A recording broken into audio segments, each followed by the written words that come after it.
Yes, reka nongere mbasuhuze ari nako mbifuriza ibihe byuzuyemo ibyiza byose mwifuza mwe mwahisemo kubana natwe hano kuri channel ya Icyizere Family TV.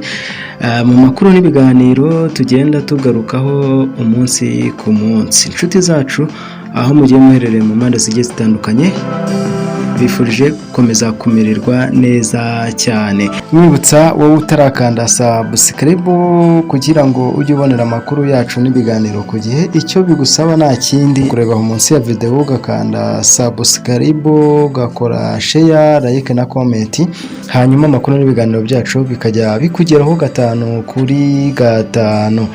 Njyewe rero ndi Isaac niyo nshuti mugiye kubana muri aya makuru nabateguriye. Ni iki rero tugiye kuba turebaho uyu munsi? Tugiye kureba ku makuru ari kuvugwa aho mu karere ka Karongi umwarimu w'imyaka 30 yatawe muri yombi akekwaho gusambanya umwana w'imyaka 14. Ibi rero byabaye ryari? Ibi byabaye ku itariki 7 Kamena 2026. Iyi nkuru ikaba yaragiye hanze ku itariki 8 z'ukwezi kwa gatandatu umwaka wa 2026 saa 4:25. Ni inkuru yanditswe n'umunyamakuru wandikira Igihe, yanditswe n'umunyamakuru Nsanzimana Ernest wandikira Igihe. Aya makuru rero aravuga ko umwarimu w'imyaka 30 wo mu karere ka Karongi yatawe muri yombi akurikiranyweho gusambanya umwana w'umukobwa w'imyaka 14 yigishaga. Uyu ni umwarimu rero wigishaga uyu munyeshuri, biza kurangira amukoreye ibya furambi. Ukibaza ni gute abantu batinyutse gufata abana b'abangavu, ugasanga umwarimu wagatanze ubumenyi, dore ko umwarimu tumufata nk'umubyeyi. Ugasanga rero umubyeyi muri iki cyiciro cy'uyu mwarimu ugasanga ari gukora ibidakorwa, agafata umwana yigisha.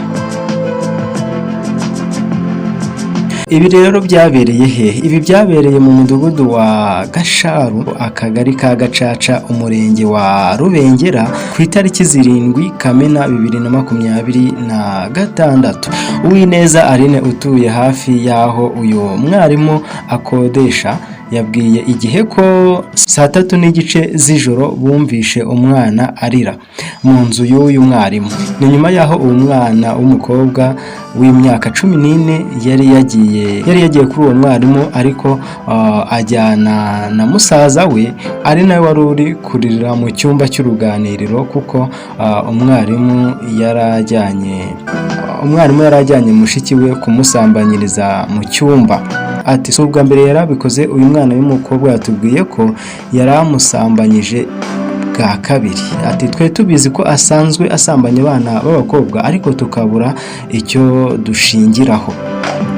Umunyamabanga nshingwabikorwa w'umurenge wa Rubengera Ayabagabo Faustin yabwiye Igihe ko aya makuru bayamenye bayahawe n'abaturage, inzego zibishinzwe zijyayo. Ati ukekwa afungiye kuri RIB sitasiyo ya Rubengera, naho umwana yoherejwe kwa muganga. Ayabagabo yavuze ko gusambanya umwana ari icyaha ndengakamere, ndetse ko kandi bibabaje ko umwana yasambanywa n'ushinzwe kumurera ndetse no kumureberera. Ati turasaba abaturage kwirinda ibikorwa nk'ibi by'ubunyamaswa kuko bigira ingaruka ku babikoze no ku babikorewe. Abaturage turabashimira uruhare bagira mu kuduha amakuru, tunabasaba gukomeza gutangira amakuru ku gihe kugira ngo icyaha kibe cyakumirwa cyangwa hakumirwe ingaruka zacyo.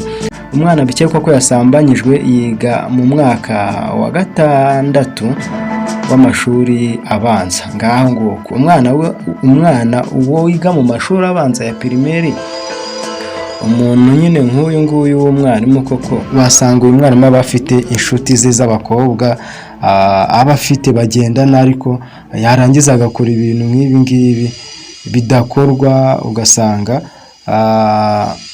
kwica abana b'abandi.